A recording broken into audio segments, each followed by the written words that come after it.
Oke teman-teman, ini dia file config terbaru yaitu iPhone saturasi. File config ini jika mode Pro-nya kita off-kan, maka hasil fotonya akan menjadi full color.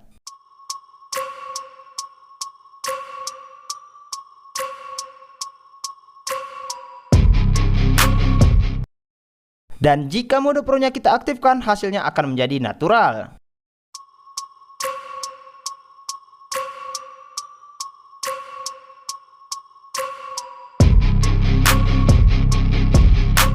Oke, berikut ini untuk tutorialnya.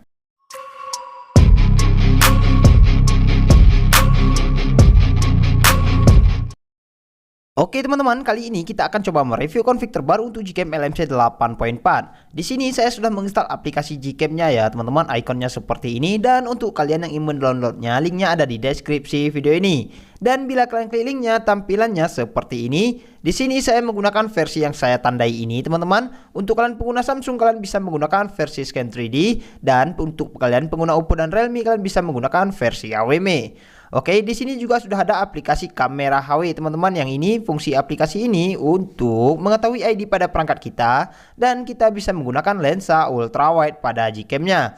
Dan untuk kalian yang baru pertama kali menginstal Gcam, ada baiknya menginstal dulu aplikasi kamera 2 Probe ini. Fungsi aplikasi kamera 2 Probe ini untuk mengetahui perangkat kita sudah support Gcam atau belum ya teman-teman.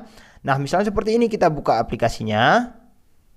Oke, di sini kalian bisa lihat untuk perangkat yang saya gunakan yang centang level 3. Artinya saya harus menggunakan config berformat EUP. Bila yang centang level full, kita harus menggunakan config berformat JPEG.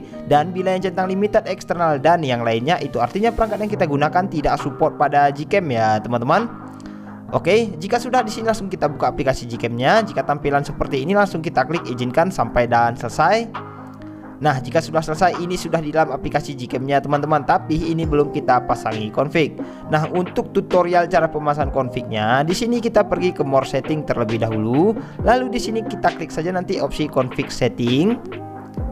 Oke, setelah itu kita klik lagi save setting, lalu klik yes. Nah, ini bertujuan untuk menimbulkan folder LMC 8.4 pada file manager.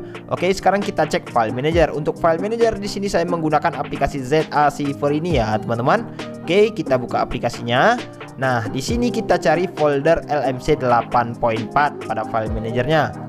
Kalian bisa lihat ini kan sudah timbul untuk foldernya teman-teman yang saya tandai ini. Jadi kita cukup download file config dan pindahkan ke folder LMC 8.4 ini. Nah, di sini saya sudah memindahkannya ya teman-teman. Jadi jika kita download, dia bakalan berformat zip seperti ini. Nah, ini kita wajib mengekstraknya ya teman-teman. Cara ekstraknya cukup mudah. Kita klik saja pada file config lalu klik ekstrak di sini. Perhatikan teman-teman, ini hanya sebagai contoh. Jadi jika dia membutuhkan password, passwordnya ada di video ini. Karena ini hanya sebagai contoh, jadi saya blur ya teman-teman. Sekali lagi untuk kalian yang ingin tahu passwordnya ada di video ini, muncul di sudut kiri bawah video ya teman-teman. Jadi jangan di skip agar passwordnya tidak kelewatan. Oke, jika sudah kalian ekstrak, nanti bakalan muncul 3 opsi atau pilihan file config-nya seperti ini. Dia jadi format XML ya teman-teman. Nah, jika sudah seperti ini, kalian kembalikan ke aplikasi Gcam-nya, lalu kembalikan ke layar awal Gcam-nya. Nah, lalu kita tinggal tap 2 kali di sebelah tombol shutternya ya teman-teman. Nah, seperti ini kita tap 2 kali di sebelah tombol shutternya dan kita pilih file config-nya. Nah, karena perangkat saya yang support level 3, kita harus menggunakan config berformat EUP ya teman-teman. Nah, nanti jika layarnya menjadi kerup lebar seperti ini artinya untuk file config sudah terpasang dan untuk fitur-fiturnya cukup lengkap di sini. Oke, langsung saja kita coba ya teman-teman. Nah, kita tekan pada tombol shutternya. Kalian bisa lihat ya teman-teman, ini untuk mode Pro-nya tidak aktif. Hasilnya akan menjadi full color seperti ini ya teman-teman. Nah, ini benar-benar full color. Nah, untuk kalian tidak suka hasil full color, nanti setelah kita coba untuk lensa ultrawide, kita akan coba hasilnya akan menjadi natural dengan cara mengaktifkan mode Pro-nya ya teman-teman. Oke, kita akan coba lihat sebelum kita shoot seperti ini. Sedangkan setelah kita shoot, hasilnya jadi seperti ini ya teman-teman. Oke, sekarang kita akan coba menggunakan lensa ultrawide-nya. Nah, agar tidak force close untuk lensa ultrawide, kita perlu mengatur ID-nya ya teman-teman. Caranya kita pergi ke more setting terlebih dahulu, lalu kita scroll saja ke paling bawah. Klik saja nanti additional kamera, lalu scroll lagi ke paling bawah. klik list ID manual. Nah, di sini kita perlu mengatur ID ini secara manual, teman-teman. Untuk mengetahui ID pada perangkat kita, seperti saya jelaskan di awal video tadi, di sini kita menggunakan aplikasi kamera HW ya, teman-teman. Nah, untuk aplikasi kamera HW nanti ikonnya seperti ini. Kalian bisa download, linknya ada di deskripsi video ini. Misalnya seperti ini, kita buka aplikasi kamera HW-nya. Nah, di sini kan ada al kamera ID 012122 dan 25. Jadi kita cukup ambil 4 angka dari 0 ya, teman-teman. Lalu kita salin ke aplikasi Gcam-nya seperti ini. Oke, kita coba 0,1, 0,21, 0,22 dan 0,25. Lalu klik selesai, klik OK, dan kita kembalikan ke layar awal Gcam-nya.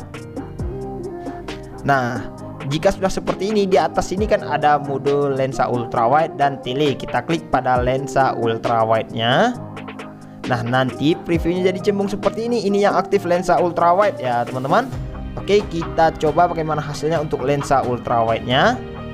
Kita tekan pada tombol shutternya. Nah, dia untuk proses HDR cukup cepat untuk lensa ultrawide, dan kita lihat hasilnya. Nah, ini dia untuk hasil dari lensa ultrawide-nya tadi, teman-teman. Sedangkan ini untuk hasil dari lensa utamanya. Jadi dia sama-sama full color ya, teman-teman. Tapi untuk kecerahan dia cukup cerah loh, teman-teman. Oke, sekarang kita akan coba menggunakan untuk lensa utama tapi agar hasilnya natural. Perhatikan teman-teman, ini di atas ini kan ada mode pro-nya, teman-teman. Atau kalian bisa off-kan saja untuk mode lip-nya. Tapi alangkah baiknya mode lip tetap aktif, tapi untuk mode pro-nya kita aktifkan. Perhatikan teman-teman, ini saya aktifkan untuk mode pro-nya. Nah, kita coba shoot ke sudut yang sama ya, teman-teman. Oke, kita coba tekan pada tombol shutternya. Oh, sebelumnya kita kembalikan dulu ke layar utamanya atau lensa utamanya seperti ini. Nah, ini sudah di lensa utama dan mode proaktif, dan kita coba ya, teman-teman. Kita tekan pada tombol shutternya. Oke, sampai di sini kalian bisa lihat ya, teman-teman, sebelum di shoot dan setelah kita shoot. Oke, kita lihat untuk hasilnya. Jadi hasilnya bakalan cerah dan natural seperti ini jika mode pro-nya kita aktifkan ya, teman-teman. Nah, config ini juga bisa menghasilkan gambar yang full color, lensa ultrawide, dan gambar yang natural ya, teman-teman, seperti ini. Oke, sekarang kita akan coba menggunakan fokus manual. Ini saya aktifkan untuk fokus manualnya. Nah, kalian bisa lihat untuk jarak fokusnya bisa kita atur ya, teman-teman. Nah, ini saya akan coba ke jarak yang dekat atau fokus jarak dekat seperti ini. Perhatikan teman-teman, jika sudah tidak ngeblur langsung kita zoom ya, teman-teman. Oke, jika sudah kita tekan saja pada tombol shutternya. Nah, dia akan memproses HDR-nya. Oke, kita lihat untuk hasilnya ya, teman-teman, untuk fokus manual. Nah, ini dia untuk hasilnya. Ini jika kita zoom seperti ini, kalian bisa lihat kedetilan gambarnya benar-benar cukup baik untuk mode fokus manual ya, teman-teman. Oke, teman-teman, sekian dulu.